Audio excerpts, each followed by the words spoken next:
Hello viewers, welcome to my channel.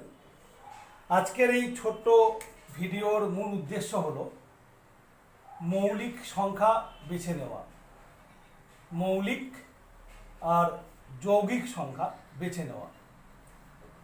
তো আমি জানি অনেকেই মৌলিক সংখ্যা এবং যৌগিক সংখ্যা বাছার জন্য যেটা করে থাকে, লক্ষ্য করে থাকে যে বা ক্যালকুলেশন করে থাকে প্রত্যেকটা সংখ্যা নিয়ে, যে কোনটা কোন কোন সংখ্যা দিয়ে বিভাজ্য। সবগুলো দেখার দরকার নেই।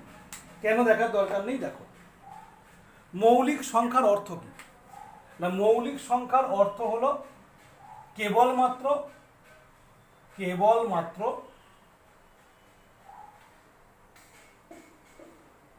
নিজ দ্বারা বিভাজ্য। অর্থাৎ মৌলিক সংখ্যা সেগুলো যেগুলো কেবলমাত্র তার নিজেকে দিয়ে ভাগ করা যায়। এবারে কেউ কেউ বলবে আমরা তো শিখেছি এক দিয়ে সব সংখ্যাকে ভাগ করা যায়, সেই জন্য আমি সেটা আর বললাম না। আর যৌগিক সংখ্যা নিজ দ্বারা অর্থাৎ নিজের দ্বারা প্লাস অন্য কোনো সংখ্যা দ্বারা বিভাজ্য। এই অন্য কোনো সংখ্যাটা কি হতে পারে?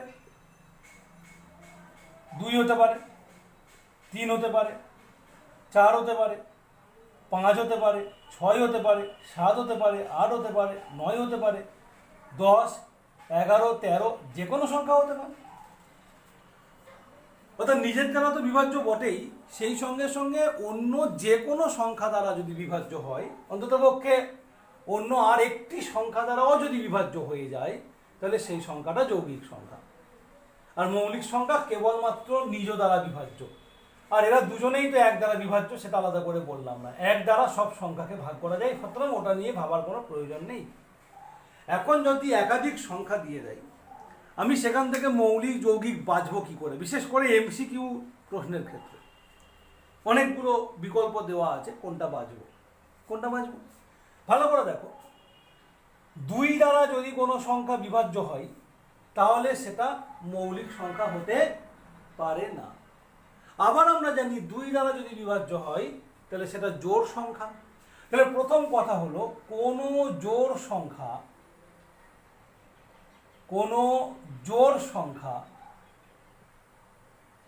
মৌলিক নয়। কোনো জোড় সংখ্যা মৌলিক নয়। তবে হ্যাঁ, 2 নিজে জোড় সংখ্যা এবং 2 মৌলিক সংখ্যা। তাহলে একমাত্র মৌলিক সংখ্যা এবং জোড় সংখ্যা কোনটা না? 2 হলো একমাত্র সংখ্যা যেটা জোড় অথচ মৌলিক। এছাড়া আর কোনো জোড় সংখ্যা মৌলিক নয়। এখন আমরা সবাই জানি জোড় সংখ্যার শেষে কি থাকে না, জোড় সংখ্যার শেষে থাকে 0 কিংবা 2 কিংবা 4 কিংবা 6 কিংবা 8। তার মানে পরিষ্কার হয়ে গেল, যে সংখ্যার শেষে 0 থাকবে সেটা মৌলিক নয়। যে সংখ্যার শেষে 2, 4, 6 কিংবা 8 থাকবে সেটা মৌলিক নয়। তাহলে আমরা দেখে প্রথমে এগুলোকে বাদ দিয়ে দেবো। ধরো তোমাকে দিয়েছে নিচের কোনটি মৌলিক সংখ্যা, বললো 90, 97 আর 104, এর মধ্যে কোনটা মৌলিক? বাদ দেবো কোনটা? প্রথমে 90 বাদ। কেন? শেষে 0 আছে, মানে জোড় সংখ্যা। তারপরে 104, এটাও মৌলিক হতে পারে না, কারণ শেষে 4 আছে, ফলে জোড় সংখ্যা, মানে 2 দিয়ে বিভাজ্য। তাহলে উত্তর পেয়ে গেলাম যে 97। তো খোঁজার ক্ষেত্রে তাহলে এটা আমার খুব কাজে দেবে। এবারে দেখো, আমরা পড়েছি যে সংখ্যার শেষে 5 থাকে সেটা 5 দিয়ে ভাগ করলে মিলবে। তাহলে যদি কোনো সংখ্যার শেষে 5 থাকে, সেটাকেও আমরা মৌলিক সংখ্যা হিসাবে ভাববো না, সেটা যৌগিক সংখ্যা। ফলে এটাও আমাকে বুঝতে সাহায্য করবে। আগের অঙ্কটাই আবার ফিরে এসো। 90, 97, 95, এর মধ্যে কোনটি মৌলিক সংখ্যা? না, প্রথম বাদ দিলাম 90, কারণ এটা জোড় সংখ্যা, তাই মৌলিক হতে পারে না। তারপরে বাদ দিলাম 95, তার কারণ এটা 5 দিয়ে বিভাজ্য, শেষে 5 আছে, ওটাও বাদ দিলাম। পরে থাকলো কত? 97। তাহলে আমার আর দেখার দরকার নেই যে 97 মৌলিক কিনা, কারণ তিনটের মধ্যে তো একটা উত্তর, ফলে আমি 97 উত্তর করব। ওকে, তাহলে দেখো কত ইজি করে দিলাম তোমাদের জন্য, যে সমস্ত সংখ্যার শেষে আমি এইগুলোকে দেখতে পাবো সেগুলো আর যাই হোক মৌলিক হতে পারে না, সেগুলো অতি অবশ্যই যৌগিক সংখ্যা।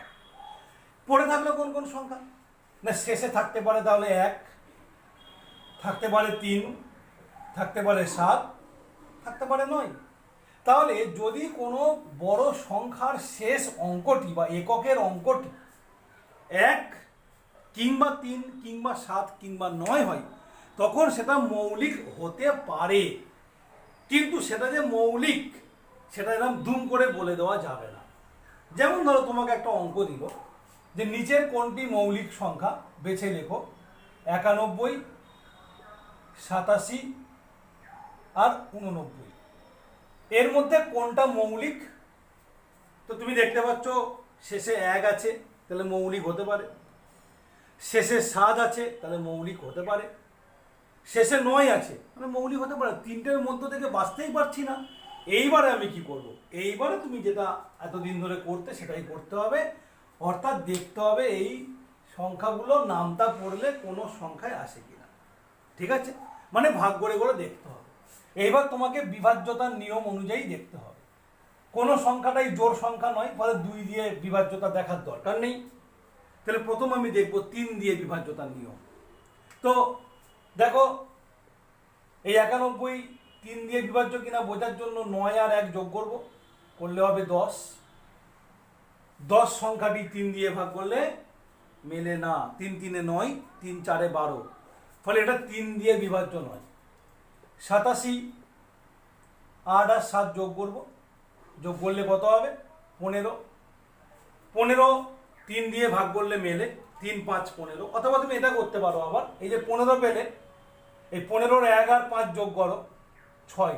ইজি হয়ে যাবে। দেখো 3 দুগুণে 6, মানে এটা 3 দিয়ে ভাগ করলে মিলে যায়। তো 3 দিয়ে যখন ভাগ করা যায় তাহলে এটা মৌলিক নয়। এবারে 89 8 আর 9 যোগ করো 17, এই 7 আর 1 যোগ করে দাও 8।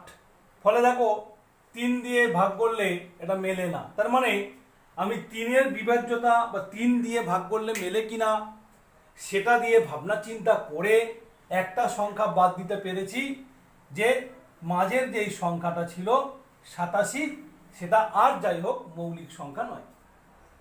এইবারে 3 দিয়ে ভাগ দেখিনি, 4 দিয়ে ভাগ মেলে কিনা দেখবো কি? দেখবো না। কেন না, যে সংখ্যা 4 দিয়ে ভাগ করলে মিলবে সেটা অবশ্যই জোড় সংখ্যা, আর জোড় সংখ্যা কখনোই মৌলিক হতে পারে না। তাহলে 4 দিয়ে ভাগ করে দেখার প্রয়োজন নেই। 5 দিয়ে ভাগ করে দেখব, কারণ 5 দিয়ে যেগুলো ভাগ করা যায় সেগুলোর অনেকগুলো বিজোড় সংখ্যা আছে। 5 1 5, 3 5 15, 5 5 25, এগুলো বিজোড় সংখ্যা। তো 5-এর বিভাজ্যতার নিয়ম আমরা সবাই জানি, শেষে 5 থাকলে 5 দিয়ে বিভাজ্য হয়, তো শেষে 5 নেই, ফলে এটা 5 দিয়ে বিভাজ্য নয়। এবারে দেখি 6 দিয়ে বিভাজ্যতা দেখবো কিনা। 6 দিয়ে বিভাজ্য কিনা দেখবো কি? উত্তর হলো না। তার কারণ যে সংখ্যা 6 দিয়ে বিভাজ্য অতি অবশ্যই সেটা জোড় সংখ্যা, আর জোড় সংখ্যা মৌলিক হতে পারে না। তাহলে প্রথম দেখবো কি দিয়ে? 3 দিয়ে। তারপরে দেখবো কি দিয়ে? 5 দিয়ে। তারপরে কি দিয়ে দেখবো? 7 দিয়ে দেখবো, যে 7 দিয়ে ভাগ করলে মেলে কিনা। তো 7 দিয়ে বিভাজ্যতার এমনি কোনো এক্সট্রা নিয়ম নেই, তোমাকে ভাগ করে দেখতে হবে। তো চলো শুরু করি। 91-কে 7 দিয়ে ভাগ করি। 7 1 7, 2 বিয়োগ হলো, একটা নামলো 21, 3 7 21, ব্যাস মিলে গেছে। তার মানে 91 7 দিয়ে ভাগ করলে মেলে, তাহলে 91 মৌলিক নয়। তাহলে আমি আর কিছু করব কি? উত্তর না, কিছু করার দরকার নেই। এমসিকিউ প্রশ্ন মানে একটা উত্তর তো ঠিক। তাহলে এই দুটো যখন মৌলিক নয়, তাহলে 89 মৌলিক। তাহলে কি করলাম আরো একবার সমাপ্তি করে ভিডিওটা শেষ করব। আরো একবার বলে দিচ্ছি, কোনো জোড় সংখ্যা মৌলিক নয়, 5 দিয়ে ভাগ করলেও মৌলিক নয়। তাই জোড় সংখ্যার শেষে থাকে 0, তাই শেষে 0 থাকলে সেটা যৌগিক। শেষে 2 থাকলে সেটা যৌগিক। শেষে 4 থাকলে যৌগিক। শেষে 5 থাকলে 5 দিয়ে ভাগ করলে মেলে, তাই যৌগিক।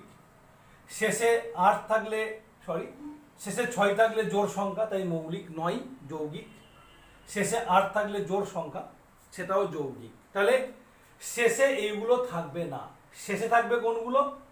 1, 3, 7 অথবা 9, এর মধ্যে কোনো একটা। ওকে, তারপরে কি করব? তারপরে যদি এইভাবে উত্তর বেরিয়ে যায় তো খুব ভালো কথা, এটা দেখেই উত্তর বেরিয়ে গেলে ভালো কথা। এখান থেকে উত্তর বার করতে পারলাম না, তখন আমি বিভাজ্যতার নিয়মে দেখব। প্রথমে দেখব 3 দিয়ে বিভাজ্য কিনা, কারণ 2 দিয়ে বিভাজ্য কিনা দেখার দরকার নেই, সেগুলো বাদ দিয়ে দিয়েছি অলরেডি। তারপরে দেখব আমি